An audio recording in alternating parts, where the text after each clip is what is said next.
চলুন বন্ধুরা, আজকে আপনাদেরকে আমি মহারাষ্ট্রের ভিরার বলে একটি জায়গা আছে, সেখানে আপনাদেরকে জীবদানী বলে একটি মন্দির আছে, জীবদানী মাতার মন্দির বা লক্ষ্মী মন্দির আপনাদেরকে বেড়াতে নিয়ে যায়।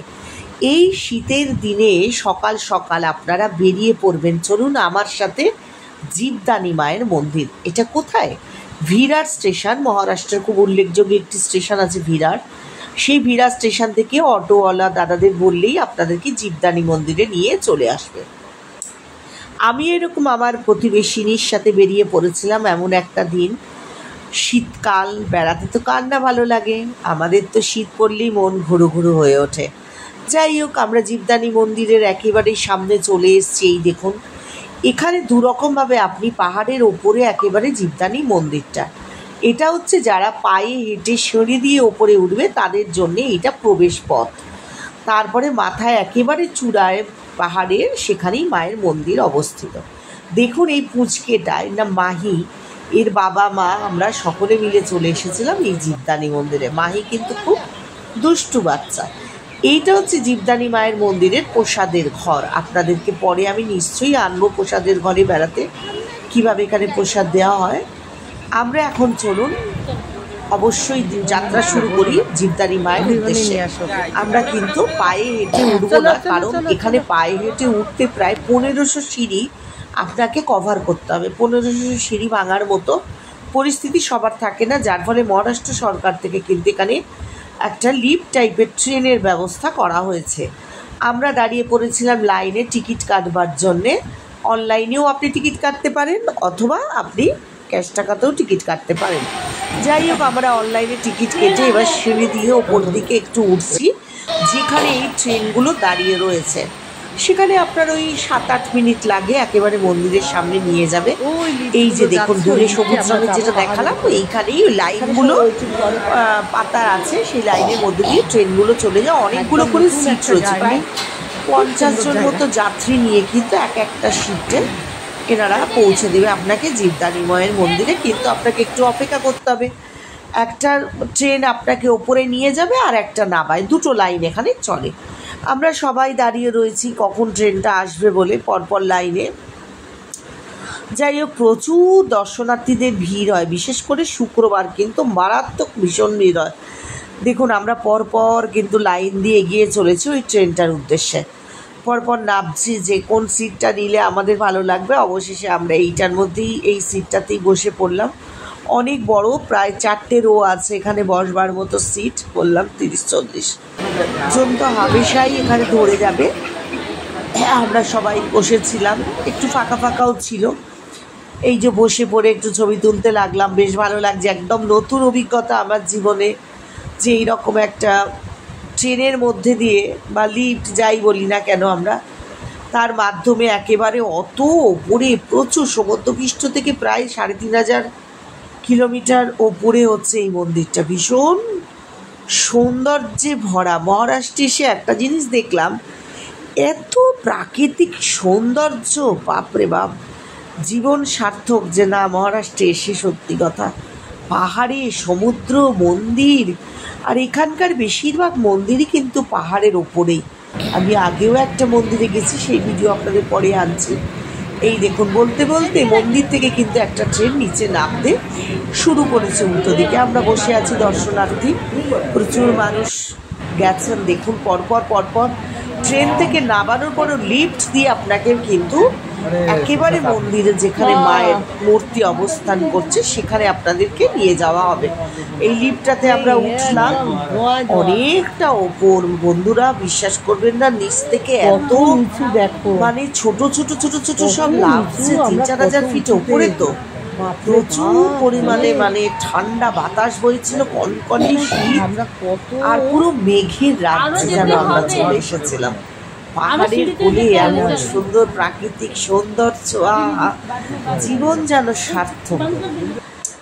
বলতে বলতে আমরা কিন্তু জীবদানী মায়ের মন্দিরে একেবারে প্রবেশ করে গেলাম। লিফটে সরাসরি উঠেই আপনি মন্দিরে প্রবেশ করে যেতে পারবেন।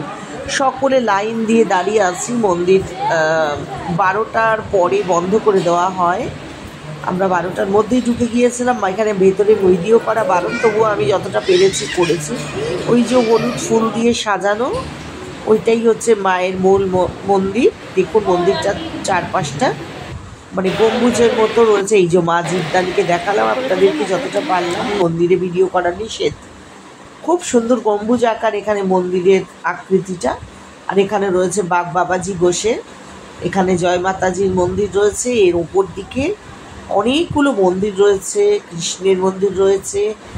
আর চারপাশটা না পুরো গ্রিল দিয়ে, রেলিং দিয়ে, ওপরে শেড দিয়ে কিন্তু ঘিরে দেওয়া হয়েছে। কারণ দেখুন আপনাদের ওই যে পাহাড়ের পাশ দিয়ে কিন্তু আরব সাগর দেখা যাচ্ছে। আর বাড়িঘরগুলো দেখেছেন কি ছোট্ট ছোট্ট, অনেক প্রায় 3-4 হাজার ফিট ওপরে তো না, যার ফলে এখানে কিন্তু এগুলো মানুষ যাতে কোনো রকমভাবে বিপদ না হয় সেই জন্য এগুলো সরকার থেকে সবই ঘিরে দেওয়া হয়েছে।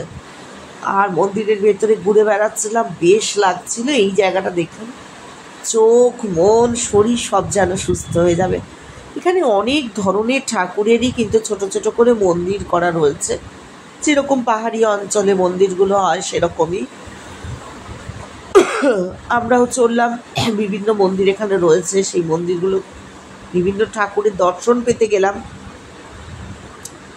আর এত সুন্দর জায়গা, ফুরফুর করছে হাওয়া, শীতকালে সকাল, ভীষণ ভীষণ রকম ভালো লাগছে বন্ধুরা। দেখুন পাহাড়ের দূর থেকে একটা খেলা স্টেডিয়াম, মাঠ, সবই যেন মনে হচ্ছে খেলনাপাতি, মানে এত ওপরে।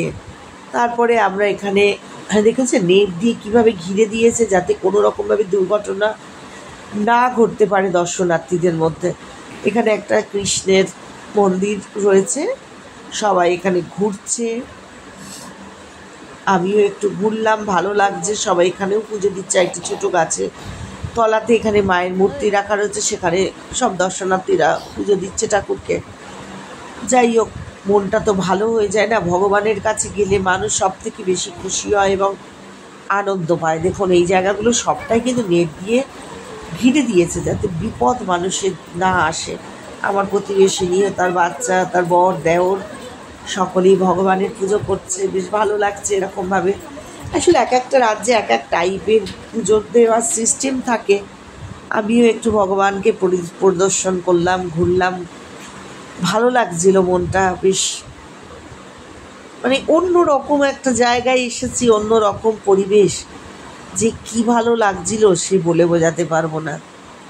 যাই হোক, এখানে গিয়েও ভগবানের কানে কানে কিছু বলছে সবাই, আমিও আমার মনের ইচ্ছাটুকু ভগবানকে জানালাম। তারপরে চলে এলাম এই যেখানে দেখুন সবাই ঢিল বেঁধে রাখে, তাদের মনস্কামনা পূর্ণ হলে খুলে দিয়ে যায়, পুজো দিয়ে যায় জীবদানী মাতাজিকে। আর এই দেখুন কত দূর, ওই যে একটা সবুজ রঙের মাঠ, ওটা একটা স্টেডিয়াম, অথচ দেখুন ওপর থেকে মানে কত ছোট ছোট লাগছে। আর এগুলো হচ্ছে সবই পশ্চিমঘাট পর্বতমালা, খুবই সুন্দর জায়গাটা।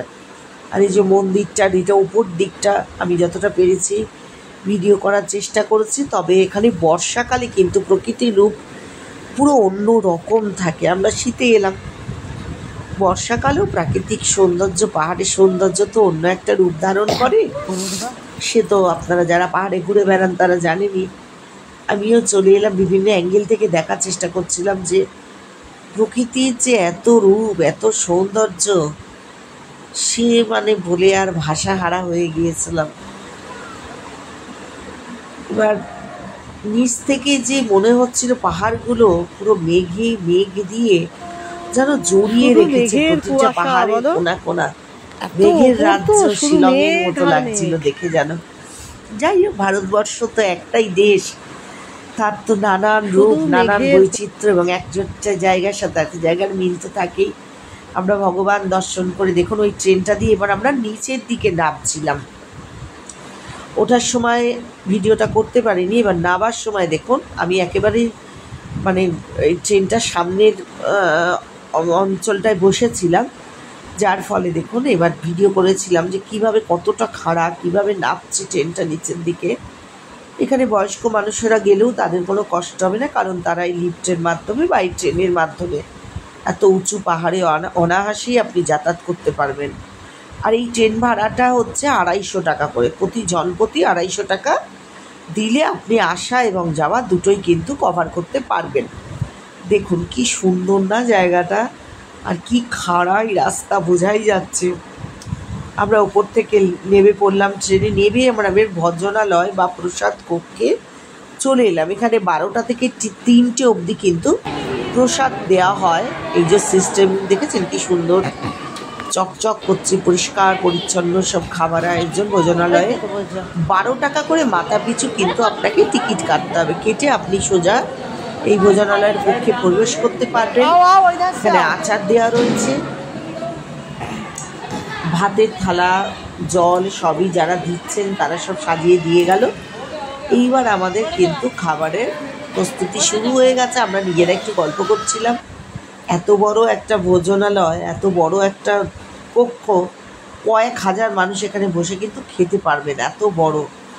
যাই হোক, আমরা বসে খাবার আসছে, গরম গরম ভাত, আহা খিদেও পেয়েছিল। সকালবেলায় হালকা ব্রেকফাস্ট করে গেছিলাম। আর কোনো মন্দিরে গেলে যদি প্রসাদ পাওয়া যায়, তার মতো আনন্দ মনে হয় আর কোনো মানুষের জীবনেই হতে পারে না। এতটা ঘুরলাম ফিরলাম, একটু প্রসাদও, ঠাকুরের প্রসাদ পেলাম, এটাও তো অনেক বড় কথা না। আমি একটু বসে বসে ভিডিও করতে লাগলাম যে কতক্ষণে মানুষ আসছে। যাই হোক, কথা বলতে বলতে ভাত, এখানে আতপ চালের অবশ্যই একেবারে আগুনোটা ভাত, তার সঙ্গে ডাল আর একটা সবজি আর আচার, এইটুকুই এখানে খাবারের আয়োজন ছিল। 12 টাকা করে নেয়। আমরা